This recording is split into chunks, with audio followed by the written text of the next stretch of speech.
Hi, my name is Trevor Teisman from KBandsTraining.com. Today's going to be a great drill focusing on transitional defense. We're going to work on sliding, moving with good footwork, and then sprinting forward to two different destinations. The youth two-step slide and sprint out is set up with 4 individual cones placed in a box about 3 to 5 yards apart. Remember, it's important that we keep short burst sprints here to help with just our small movements being quick, focusing on our footwork. First, we're going to start at one of the back cones, and we're going to be sliding explosively sideways the best we can to get to that cone and then sprint forward.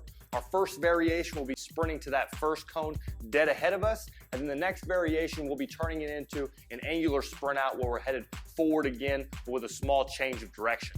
Our young beginner athletes will begin in the yellow youth set of bands, but as we progress, we're going to be moving on to the red sets of bands. By progressively increasing the resistance, we're going to be able to build strength while still maintaining good form.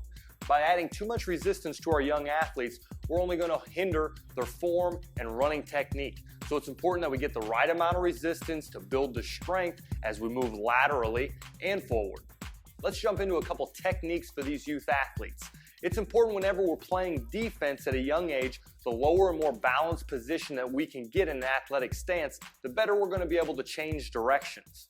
Now, when you're using K-bands, anytime you drop down that athletic position, our glutes are going to fire.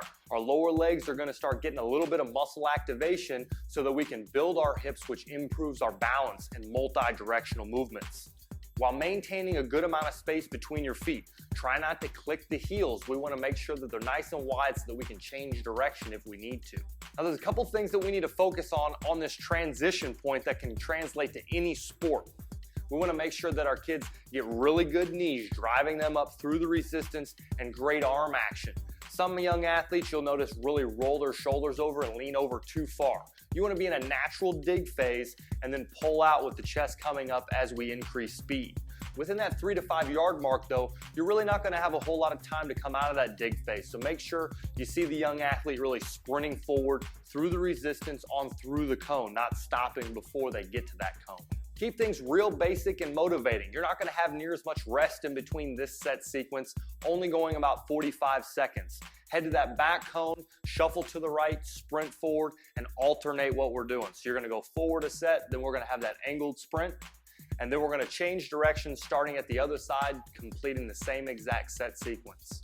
Now, as they build a little bit of strength here, we're now going to unclip the resistance bands and complete some unresisted sets. Your kid's going to be a little bit excited. Their legs are loose, so make sure that we talk through that running form and that transitional spot at that second cone to where we really build those techniques on through the drill.